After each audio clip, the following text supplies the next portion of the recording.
Приветствую всех на канале Артефактум. Тема сегодняшнего видео – Гера, верховная богиня в греческой мифологии, ревнивая супруга Зевса, властная и мстительная богиня брака и семьи. Итак, в представлениях древних греков Гера была царицей небес и супругой верховного бога Олимпа Зевса.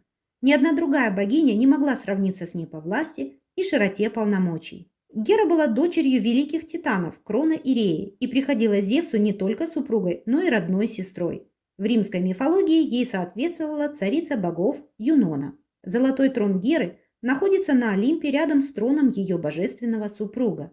Так же, как и Зевс, она повелевает громами и молниями, а кроме прочего ей подвластны ураганные ветры и туманы. Блистательная и могущественная богиня спускается с Олимпа в прекрасной колеснице и в пышных одеяниях.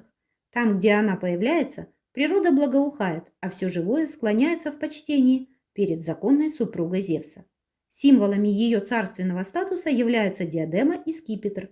Священными птицами богини Геры считались павлин и кукушка. Царственные павлины часто изображались с богиней. Пара павлинов была даже запряжена в ее повозку. Фигурка кукушки украшала скипетр Геры. Она символизировала священный союз с Зевсом и была связана с интересным мифом о том, как он добивался ее руки. Долгое время Гера жила вдали от Олимпа, и верховный бог безрезультатно добивался ее расположения. И в один прекрасный день он решил схитрить. Став пестрой кукушкой, он привлек к себе внимание Геры.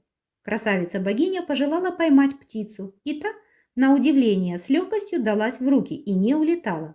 Гера стала ласкать и прижимать кукушку к своей груди. Неожиданно милая птичка превратилась в могучего Зевса, и вот уже наша героиня сама оказалась в его объятиях. Наконец-то строптивая богиня покорилась владыке мира и согласилась стать его законной супругой. С тех пор кукушка стала священной птицей Геры. По преданию, самым любимым местом богини Геры был остров в Эгейском море Самос. Греки считали, что именно здесь проходило ее бракосочетание с Зевсом, и в память об этом священном событии на южном побережье острова Самос был построен храм в ее честь. Интересно, что мать Геры была против ее брака с Зевсом. Прекрасно зная неспокойный и любвеобильный характер сына, она запретила ему жениться на ней. Целых 300 лет их связь оставалась тайной, после чего наши герои все-таки поженились. И, кстати, мать была абсолютно права. Брак и отношения Геры с Зевсом были очень непростыми, и все по причине постоянных измен супруга.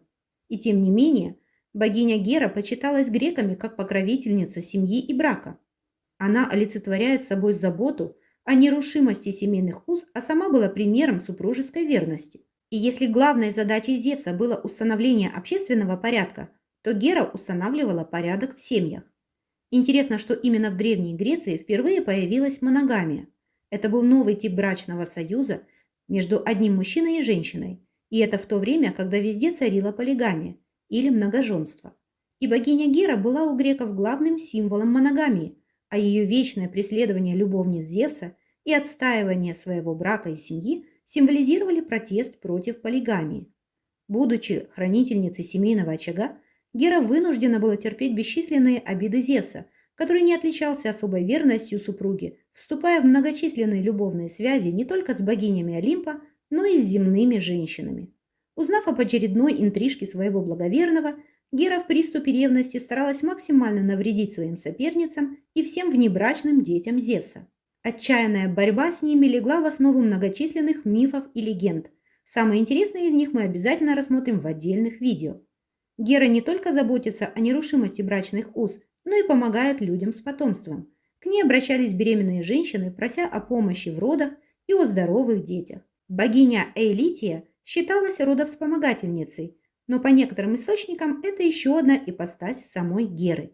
Кстати, плод граната с его многочисленными зернами ассоциировался у древних греков с плодородием и богатым потомством, а потому был еще одним символом великой богини-матери Геры. Надеюсь, вам понравилось это видео. Ставьте лайк и подписывайтесь на канал.